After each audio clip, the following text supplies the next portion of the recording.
আমাৰ ধুবুৰী জিলা বাৰ্ষিক অধিৱেশন পতাৰ কাৰণে আমি যোজা কৰিছোঁ আৰু বাৰ্ষিক অধিৱেশন আমি আমাৰ ৰণপালি ছেক্টৰৰ ৰণপালি MV স্কুল প্ৰাংগণতে আমি পাতিম। সেই উদ্দেশ্যে আমি আজিৰ এই সংবাদমেলৰ আয়োজন কৰিছোঁ।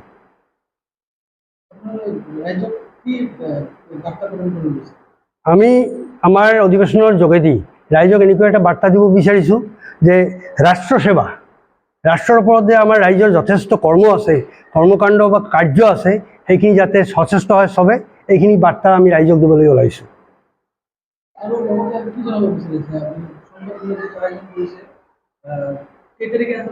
আমাৰ ধুবুৰী জিলা বাৰ্ষিক অধিৱেশন যিটো আছে অহা 21 জুলাই দিনজোৰা কাৰ্যসূচীৰে অনুষ্ঠিত হ'ব।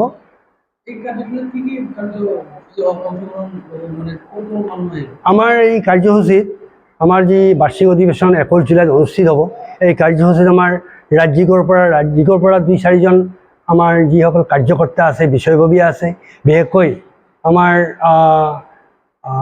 যি সাংগঠনিক সম্পাদক সন্মানীয় যোগেন ৰায়দেৱ আছে, লগতে ৰাজ্যিক সদস্য আছে, এনেকুৱা পূৰ্বোত্তৰ আমাৰ সভানেত্ৰী প্ৰতিমা নেওগী বাইদেউ আছে, তেখেতসকলে উপস্থিত থাকিব।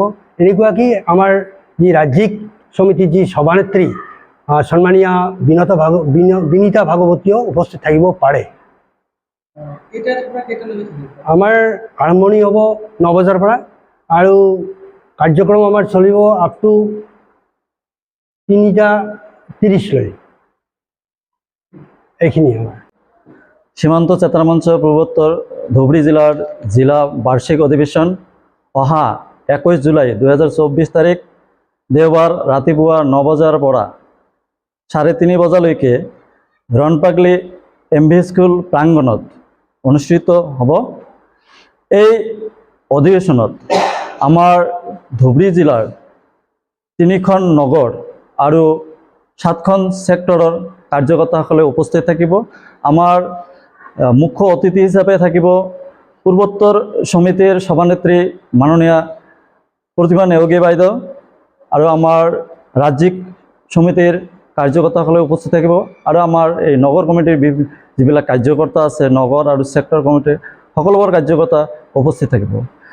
আমাৰ এই বাৰ্ষিক অধিৱেশনত আমি যোৱা 2023-24 বিত্তীয় বছৰত আমি যিখিনি কাম কৰিলোঁ, আমাৰ সংগঠনৰ যিবিলাক কাৰ্যক্ৰম প্লাছ আমি ৰাইজৰ হকে সীমান্তমূৰীয়া অঞ্চলসমূহৰ বাবে আমি যিখিনি কাম কৰিলোঁ তাৰে নমুনাৰ লগতে আমি আগন্তুক বিত্তীয় বছৰত আমি কি যোজনা ল'ম, কি কৰিম, আমাৰ এই সীমান্তৱৰ্তী অঞ্চলৰ দুখ দুৰ্দশাৰ পৰা আৰম্ভ কৰি শৈক্ষিক, সাংস্কৃতিক, আৰ্থিক বিভিন্ন দিশত তথা চোৰাং যিবিলাক আমাৰ সীমান্তৱৰ্তী অঞ্চলত সংঘটিত হয়, যিবিলাক অৰাজমূলক যিবিলাক কাৰ্য সংঘটিত হয়, সেইবিলাকৰ ওপৰত আমি এই সীমান্ত চেতনা মঞ্চই আমাৰ ৰাষ্ট্ৰৰ হকে অহৰহভাৱে আমি কাম কৰি আছোঁ।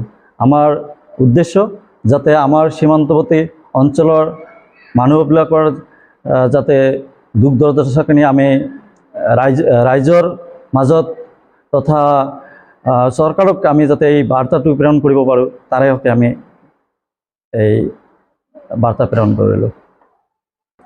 নমস্কাৰ।